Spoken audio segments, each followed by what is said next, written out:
Oke. Assalamualaikum pemirsa, berjumpa kembali dengan saya di channel Eko Esdanan Jaya. Hari ini kami berada di studio Mrambungkon, Yogyakarta. Hadir seorang sahabat dari Jakarta, barusan tiba ini di Jogja. Kemudian saya minta untuk memberikan suatu pandangan-pandangan untuk pemirsa.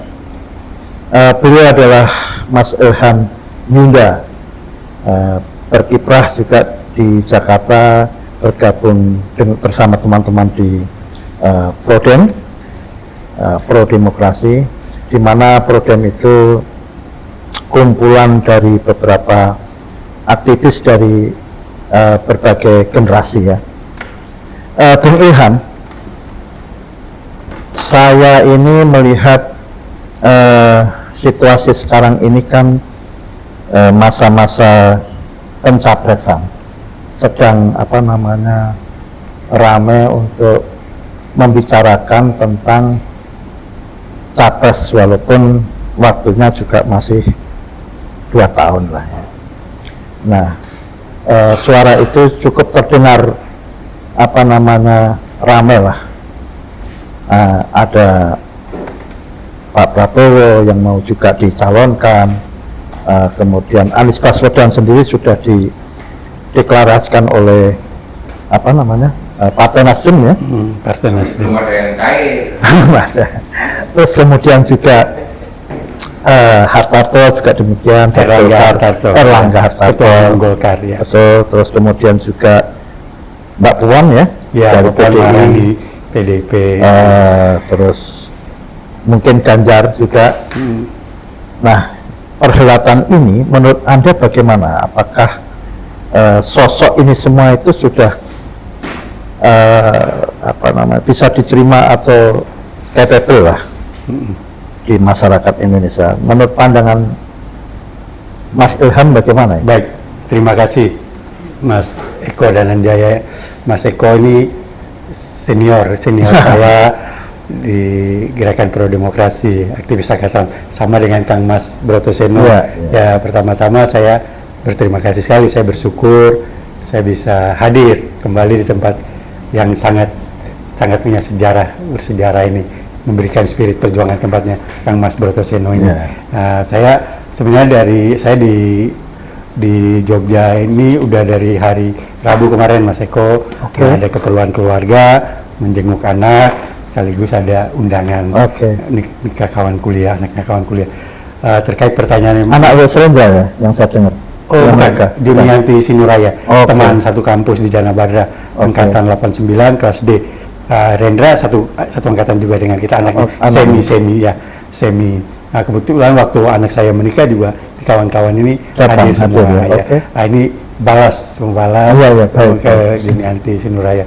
Jadi terkait dengan pertanyaannya Kang Mas Eko tadi bahwa euforia terkait Pilpres jelang 2024 ini kan bermula karena begitu lembaga survei kan sejak dulu udah begitu masif, begitu masif mempublikasi di media mainstream, TV dan lain-lain, media sosial hasil surveinya bagi lembaga survei terkait ranking elektabilitas calon presiden yang ditempatin nomor 1 itu tertinggi itu Ganjar ya kan, Ganjar Pranowo, kedua Prabowo Subianto, ketua umum Partai Gerindra, dan ketiga Anies Rashid Baswedan. Nah, ini yang selalu masuk lingkaran 3 besar. Terlepas survei ini banyak yang mempertanyakan juga ya kan tentang kredibilitas lembaga survei akurasinya, samplingnya, di mana saja yang disurvei, komponen apa saja yang disurvei, kok tiba-tiba muncul nama-nama ini, apakah ini benar-benar murni atau memang ada titipan dari yang dinamakan oligarki tersebut. Nah, euforia ini masyarakat umum terpengaruh, saya lihat terbawa dengan euforia dari yang ditampilkan oleh media mainstream ini. Nah, ini berbeda dengan yang terjadi pada aktivis-aktivis yang sejak lama seperti Mas Eko, Kang Mas Broto Seno, ya kan, Mas Torik, ya, banyak yang lain-lain yang telah berjuang memaham tentang pola skema dari yang dilakukan seperti ini untuk mempromosikan tokoh-tokoh nasional yang dianggap bisa menjadi suksesi daripada Presiden Jokowi nanti. Ada juga kan sebenarnya ini ada monopoli dari partai-partai kalau kita lihat ya, threshold 20% itu. Betul. Artinya tidak ada atau tidak boleh orang yang sebenarnya mampu dalam intelektualitas atau jam terbang dalam politik, tapi karena diganjal oleh 20% threshold tadi, maka dia tidak akan bisa masuk. Nah, memang di Mahkamah Konstitusi sendiri itu sudah banyak yang mengajukan gugatan dan uji materi ya tentang 20%, tapi semuanya gagal. Ini menurut saya dilema di dalam demokrasi. Kalau pandangan Bung Ilham gimana? Baik ya. Jadi terkait presidensial threshold ya 20% ini, saya kan juga di salah satu organisasi gerakan ya. Komnas bukan Prodem enggak. Prodem dulu tentang undang-undang corona yang telah disahkan oleh corona, iya, bukan Omnibus Law ya. Jadi kalau yang terkait dengan PT 20%, saya waktu di Komnas juga saya mengeluarkan Komite Nasional Rakyat Indonesia kebersamaan ya. Kita kan dari tahun 2011 itu kan. Nah, kita mendukung gerakan penolakan terhadap PT 20% ya kan, dan mendukung PT 0%. Kenapa? Karena PT 20% ini secara aturan di negara manapun kan ini tidak mengenal threshold. Tidak mengenal threshold kan?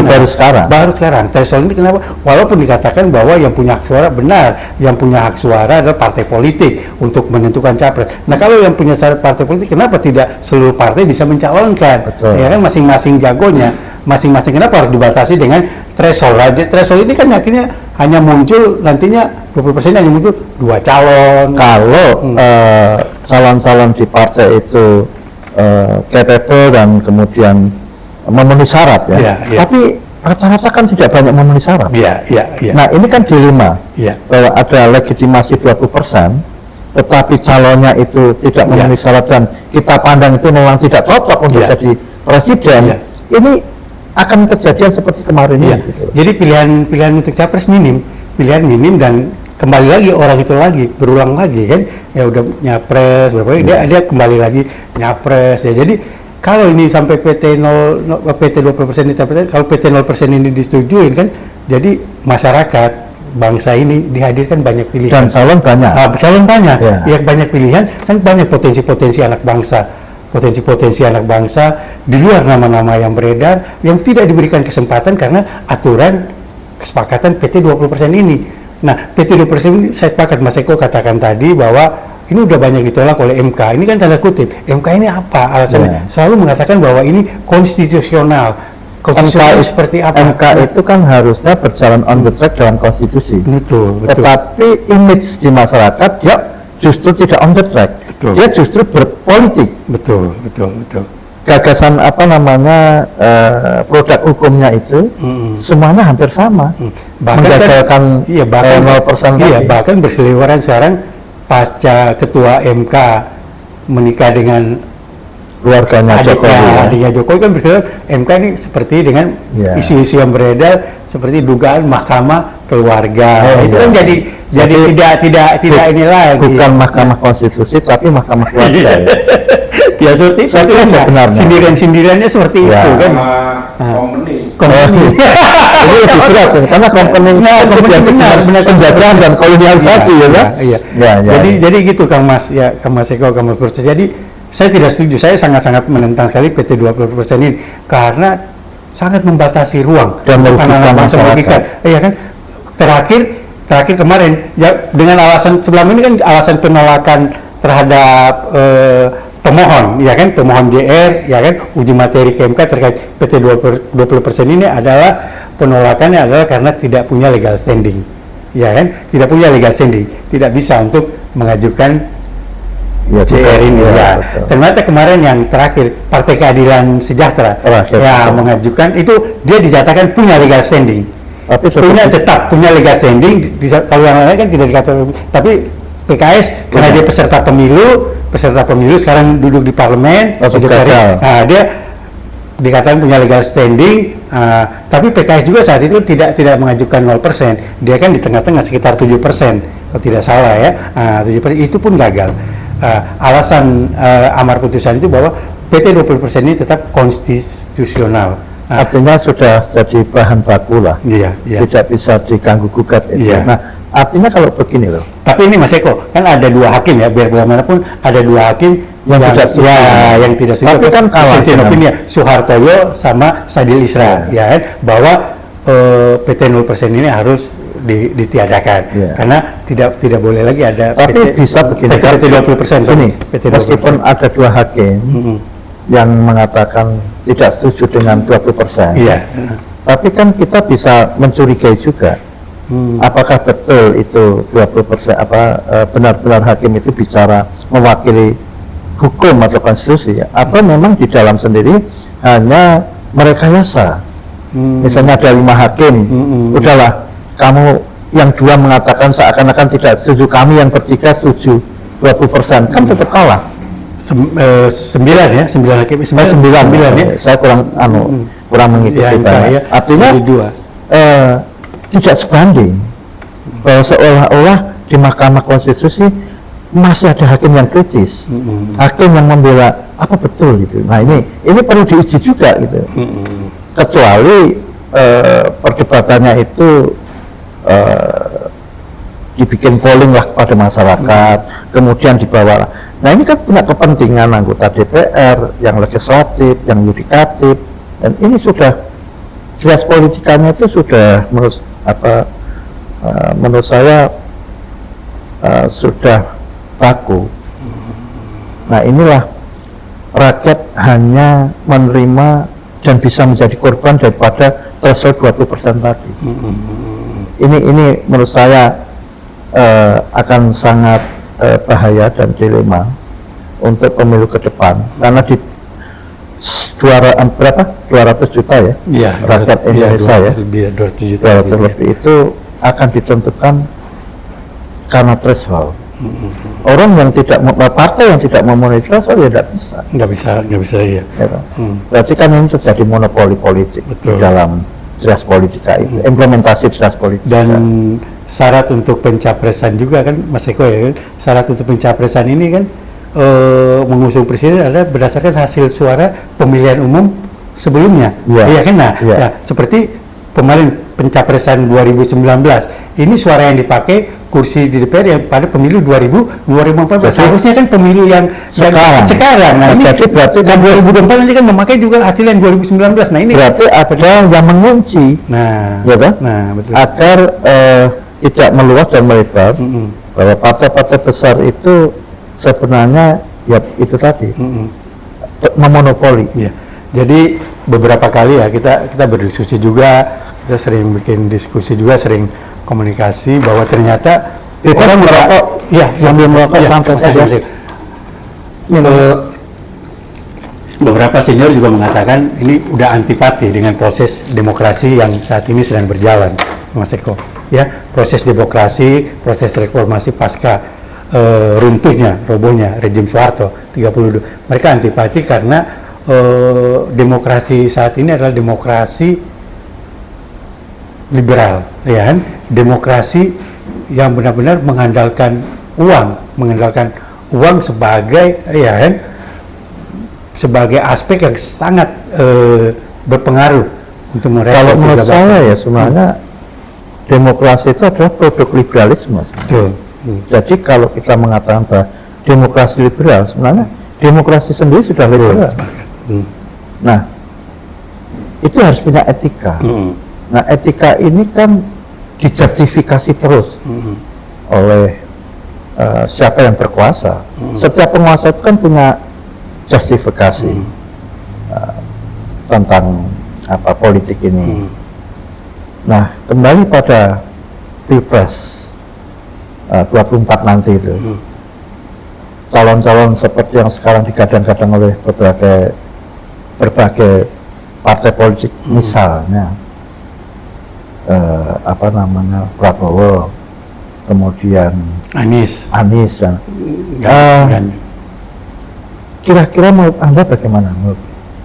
Saya mungkin agak berbeda, Mas Eko. Dari calon-calon yang diusung, kita juga beberapa kali kan saya berpikir begini. Kalau kita kan selalu disodorkan oleh calon-calon dari partai politik, ya kan?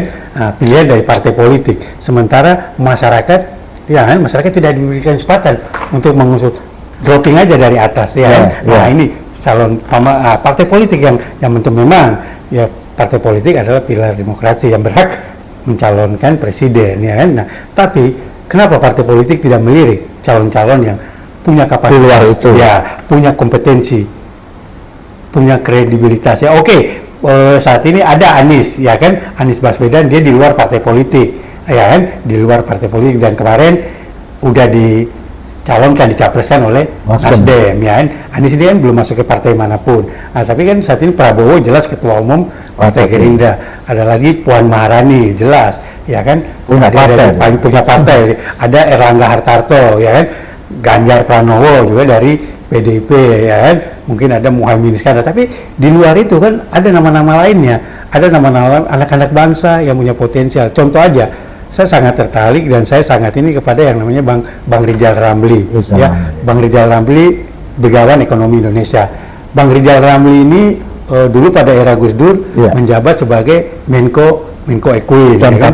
Ya, dan berhasil, menurut saya itu berhasil. Kemudian beliau juga pada era Jokowi menjabat juga sebagai Menko Maritim, ya, walaupun akhirnya beliau direshuffle sama dengan Anies Baswedan. Nah, ada Bang Rizal Ramli, kemudian ada lagi kan tokoh-tokoh lainnya seperti dari jaringan pro demokrasi sendiri, aktivis senior saya Bang Jumur Hidayat, guru. Kenapa kan punya potensi Bang Jumur Hidayat, ya kan? Nah, di luar nama-nama itu ada lagi tentunya nama-nama yang di luar ya kan, di luar partai politik, ya. Bang Rizal Ramli saya di luar politik partai. Bang Rizal Ramli saya lihat beliau kan dulu pada zaman Soeharto pernah di penjara, aktivis mahasiswa, ya, ITB, ya kan, sangat menguasai, berani berhadapan dengan oligarki, ya, jelas bahwa track record. Jadi menurut saya kenapa capres yang nantinya diusung di 2024 harusnya capres yang mempunyai nilai antitesa, ya, antitesa terhadap kepemimpinan Jokowi saat ini. Nah, itu yang saya lihat di figur Bang Rizal Ramli saat ini. Beliau berani bicara, mengkritisi langsung, bahkan beberapa kali udah meminta Jokowi menyarankan untuk mundur. Beliau mengkritisi LDP walaupun itu sahabat beliau sendiri, tapi beliau bicara dalam konten sebagai kepentingan bangsa. Nah, itu saya yakin masih di luar Bang Rizal Ramli, di luar Jumur Hidayat, ada lagi anak-anak bangsa yang lain banyak ini kan. Ya, Gubernur Jawa Tengah Kofifa, Gubernur Jawa Barat Ridwan Kamil. Pemimpin itu kan jangan dilihat dari sentralistik di Jakarta saja. Yang dilihat kan, ya menurut saya Indonesia kan bukan Jakarta saja. Daerah-daerah orang Sulawesi, Manado, Papua, Ambon, Batak, Medan dan lain-lain, Sumatera, Kalimantan, itu banyak tumbuh sebenarnya. Tokoh-tokoh, leader-leader yang baik. Hanya saja tadi bahwa politik itu terjadi monopoli oleh partai. Sedangkan kita melihat kualitas orang-orang yang dicalonkan di partai itu seperti ini. Kita malah justru mengkhawatirkan untuk ke depan tentang masa depan Indonesia ini kalau pemilihan 24 nanti tahun 24 itu seperti itu. Jadi ada omong-omongan yang bahwa pemilu 2024 sama akan menghadirkan juga nanti capres yang merupakan oligarki sendiri. Dia merupakan oligarki, dan yang kedua capres yang didukung oleh oligarki. Ada 2 poin. Nah, ini akan disodorkan kepada masyarakat pemilih. Silakan memilih mau capres yang oligarki atau mau capres yang didukung oligarki. Mas Eko, Mas Bro, mungkin lebih tahu lah siapa. Padahal dua-duanya sebenarnya sama. Kan tidak ada calon atau kandidat itu, dicalonkan oleh oligarki kemudian tidak mendukung oligarki atau membesarkan oligarki. Karena oligarki itu kan sebenarnya adalah kumpulan atau individu yang memiliki kekuatan kapitalis besar untuk mensupport para kandidat Betul, untuk menjadi sepakat, presiden. sepakat. Sedangkan itu, Iya. kalau zaman Orde Baru itu boleh dikata sebagai konglomerat lah. Iya, iya. Nah, memang diskursus tentang konglomerat, terus kemudian era Jokowi ini disebut oligarki, itu sebenarnya kan tidak ada bedanya. Hanya mungkin mesin politiknya dan style politiknya yang berbeda aja, berubah. Tapi esensinya sama. Gitu. Nah, sekarang coba bayangkan saja titipan-titipan oligarki, ya, kepentingannya baik di legislatif maupun yudikatif maupun di eksekutif itu sudah masuk ke dalam sampai ke jantung-jantungnya kekuasaan. Betul. Dirasakan oleh rakyat, ya kan? Kalau rakyat mengatakan, loh kok ekonominya kok susah, ya kan? BBM naik, problematika ekonomi kita ini banyak sekali untuk rakyat sekarang ini. Nah, kalau menurut pandangan Bung Ilham yang tinggal di ibu kota ini, merasa nggak apa yang dilakukan oleh, apa yang dialami oleh masyarakat juga di luar Jakarta? Baik.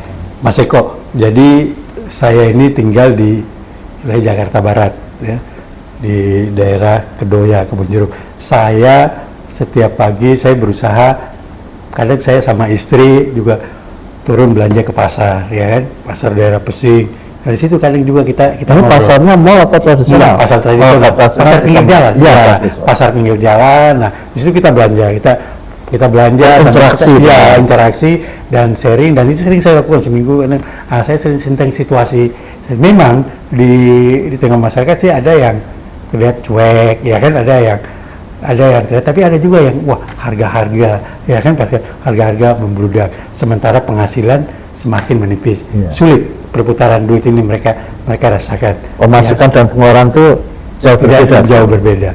Ya, jadi keuntungan yang mereka sebagai pedagang aja yang tadinya bisa bawa pulang taruhlah 200, 300, sekarang bawa pulang 100.000 aja, udah syukur alhamdulillah bagi mereka di tengah situasi ekonomi yang sulit ini. Dihantam lagi dengan kenaikan BBM bersubsidi, ya kan, solar, pertalite itu tentu. Nah ini kan imbas ini kan. Nah jadi saya menanyakan seperti apa ini pasca kenaikan BBM ini, ya kan, mereka pedagang di pasar ya kesulitannya rasakan seperti ini, benar-benar udah ini masyarakat udah, ya mungkin bisa aja ada yang berpikir itu kan hanya sebagian, jadi seolah-olah ditarik bahwa itu mereka yang tidak pro kepada rejim ini, ya kan, ibaratnya yang kadrun lah, ya kan. Nah sementara kalau yang cebong dibilangin wah rejim ini berhasil. Nah ini sekali polarisasi ini terus diciptakan, dipelihara sampai di tengah masyarakat. Tapi kan sebenarnya tidak melihat. Saya sebenarnya menghindari dari awal itu, maaf kata ya, kalimat tadi apa cebong dan kadrun sama sekali mungkin dalam tulisan-tulisan saya opini pun juga bisa sepakat, ya. Karena itu tidak etis. Tidak etis. Tapi betul. Di media sosial kan seperti itu. Ya. Tidak bajer-bajer itu yang betul. Nah, bajer-bajer itu. Nah, jadi memang sebenarnya meskipun sebagian masyarakat itu mendukung pemerintah yang sekarang, tetapi dia tidak akan mengatakan bahwa situasi sekarang agak mengalami kesulitan.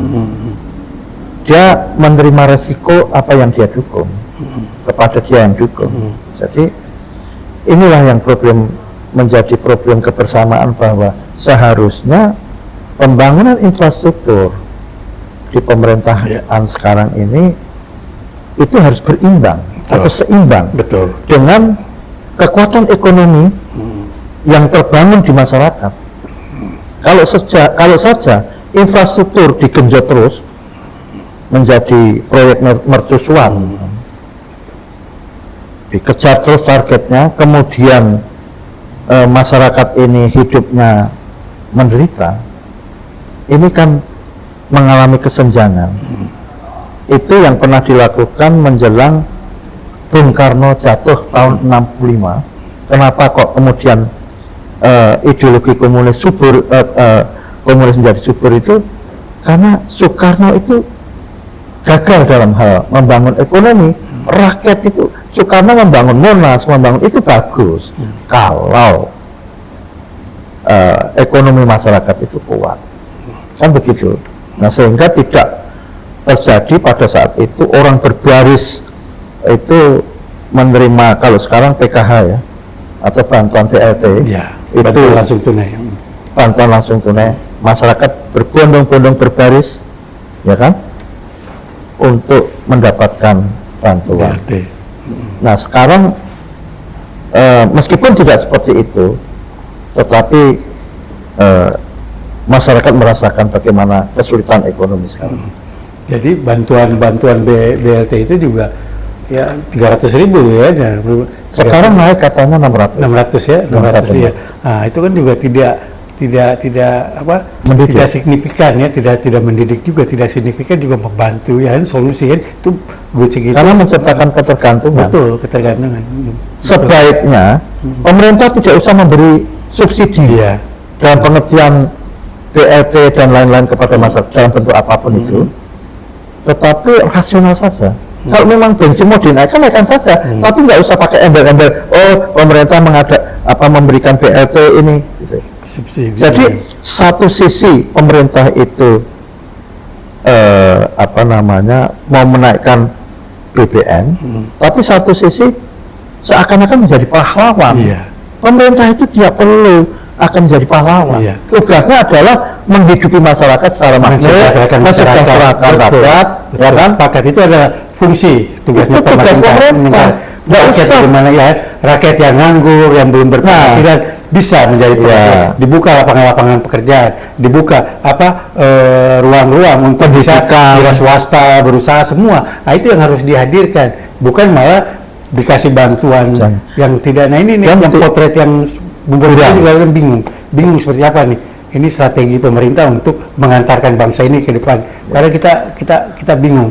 Saya setuju saja programnya pemerintah itu untuk mencabut subsidi, ya kan? Kalau ekonomi itu per kapitanya masyarakat juga naik, harga-harga terjangkau, biaya pendidikan juga terjangkau, kan gitu. Penyebaran juga terjangkau. Nah sekarang ini problematikanya itu banyak, ya kan? Apalagi kita masih ekonominya seperti ini.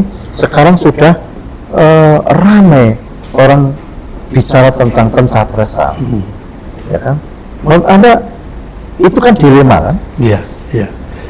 Iya, tadi yang saya katakan bahwa euforia jelang 2024 ini kan, selain memang peranan dari media mainstream ya kan, medsos juga ini kan, terus berita-berita disuguhi dengan berita-berita terkait proses politik yang berjalan di partai politik, mempersiapkan calon-calon, kemudian tim-tim yang mendukung partai politik ini bekerja menciptakan. Nah ini, dan setiap hari kan dihadirkan tentang pilpres depan, sementara masyarakat lupa bahwa situasi ekonomi keterpurukan saat ini makanya tadi saya bilang banyak juga yang pesimis, sangat pesimis bahwa nanti pemilu 2024 akan bisa mengatakan pemimpin yang lebih baik lagi. Kalau sistemnya masih seperti ini, jangan-jangan nanti ibarat kata-kata ini dari Petro kembali ke Gareng, ya kan? Nah, Petro ke Gareng udah seperti ada salah satu senior juga bicara seperti itu. Ini proses demokrasi ini tetap aja oligarki juga yang berkuasa, iya kan? Jangan sampai tercipta Republik Kuno Kawan. Nah, Republik Kuno Kawan. Sepakat bahasa itu. Betul. Ya itu. Jadi sangat pesimis bahwa proses demokrasi bukan ini akan bisa menghadirkan pemimpin yang mampu. Ya jangan-jangan nanti akan bahkan lebih buruk lagi. Yang berubah itu presidennya atau kepala negaranya, tetapi nasib rakyat tidak berubah. Nah ini yang berbahaya. Padahal keinginan masyarakat itu dengan adanya pemimpin baru, presiden baru, hidupnya juga harus berubah dengan baik. Harus mendapatkan kompensasi ketika dia memilih, kan gitu. Nah itu tadi saya bilang, karena terjadi monopoli kepemimpinan yang ditentukan oleh partai, itu pun masih diperas lagi dengan 20% threshold itu, ya kan. Kemudian sebenarnya ada tokoh-tokoh atau contoh pemimpin-pemimpin yang cakap dan bisalah dia berpikir untuk ke depan seperti tadi yang Iya. Jadi dikatakan Rizal Ramli ya, salah satu alternatif ya, Jumhur Hidayat. Jumhur Hidayat ya. Subjektivitas saya, walaupun itu subjektivitas pribadi saya, tapi sebagai warga negara, seorang anak bangsa, saya juga punya hak untuk bersuara bahwa kenapa ada calon-calon lain, potensi-potensi anak bangsa yang punya kredibilitas, dedikasi, kapasitas, ya kan? Kenapa terpinggirkan? Kenapa mereka tidak diberikan ruang untuk masuk, ya kan? Untuk memperbaiki bangsa ini, ya, diberi ruang. Dengan tadi aturan PT 20% itu dihilangkan 20%. Nah, mungkin tetap, kalaupun 0%, tetap yang syarat itu tetap partai politik yang mencalonkan. Oke, dari mungkin 9 partai politik nanti bisa masuk nama Bang Rizal Ramli, dicalonkan oleh partai apa? Saya melihat bisa masuk juga AHY, betul. Jumhur, dan segala macam kan. Sebenarnya kan partai-partai itu bisa bercermin kepada Partai Nasdem. Ya, saya istilahnya tidak memihak kepada salah satu partai. Ya. Tapi saya melihat bahwa Partai Nasdem itu partai yang modern. Mungkin kalau dipaksakan secara internal, Nasdem punya tokoh-tokoh lah, meskipun kualitasnya ya seperti yang lain. Tetapi tiba-tiba Nasdem berani mengambil orang di luar Nasdem yang bernama Anies Baswedan, ya kan? Yeah. Untuk dicalonkan, kan gitu. Nah, kenapa partai-partai lain tidak? Misalnya Bang Rizal Ramli saja yang dipanggil oleh beberapa partai, dicalonkan. Saya mencalonkan Anda untuk kepemimpinan nanti 24, ya kan? Nah, kemudian mencontoh kepada Partai Nasdem itu, kan gitu. Itu yang. Tapi kan yang kita ingin. Itu tadi yang saya bilang bahwa partai punya kepentingan eksistensi pada kepentingan politik pribadi, seperti itu. Saya kira itu. Baik, Mas Eko, saya terima kasih sekali. Paling tidak sama senior saya nih, Mas Eko, saya di Jogja diberikan kesempatan untuk bincang-bincang, ya kan, dalam proses demokrasi ini, pemikiran-pemikiran, ya kan, apa yang ada di sanubari kita, unek-unek, ya kan. Mudah-mudahan dari perbincangan ini, dari Mas Eko, di podcast Mas Eko ini bisa menjadi sumber inspirasi bagi mereka yang nantinya menonton, mereka yang bisa memberikan energi positif, ya kan. Nah, apapun nantinya kan, dan saya berharap podcast Mas Eko bisa semakin luas, semakin banyak aktivis, kelompok, mahasiswa, emak-emak, siapapun bisa hadir, termasuk nanti kita jumpa lagi di Jakarta, agar bisa mendidik menjadi semacam ini kan, exercise politis. Ya memang tujuan saya ini sebenarnya YouTube ini untuk wadah berdemokrasi, wadah untuk kita berbicara apa saja, apa yang ada di problematika di masyarakat. Dan tentu saja kita tetap kritis terhadap siapapun yang memerintah di Republik ini. Betul. Karena itulah wajah kita. Jadi saya sepakat, Mas Eko. Jadi kritis kita bukan hanya pada suatu rejim, dari rejim manapun, rejim berganti rejim, jika nanti keluar dari rel, keluar dari aturan, ya kan, tidak menghadirkan kesejahteraan, ya, tidak jujur, ya kan, mencari keuntungan, korupsi, rejim apapun itu wajib dikritisi, ya. Nah, itulah yang benar-benar objektivitas, ya, yang harus dijaga sebagai orang yang punya gerakan. Ya, itu mungkin sejarahnya Mas Eko dulu kan berjuang daripada era Soeharto, ya kan. Nah, kita juga pada era SBY juga kita sama, kita protes, ya kan, kebijakan, ya sama. Kalau sekarang era Jokowi, jadi rejim manapun jika tidak benar, ya kita akan, kalau pemerintahnya benar pasti kita dukung. Betul, itu saja. Itu saja. Jadi saya kira cukup segitu. Baik. Saya terima kasih, salam untuk teman-teman di Jakarta, dan selamat kembali. Terima kasih kembali Mas Eko, ya, atas ini. Terima kasih para pemirsa. Kami akhiri acara wawancara ini dengan Mas Ilham Yuda.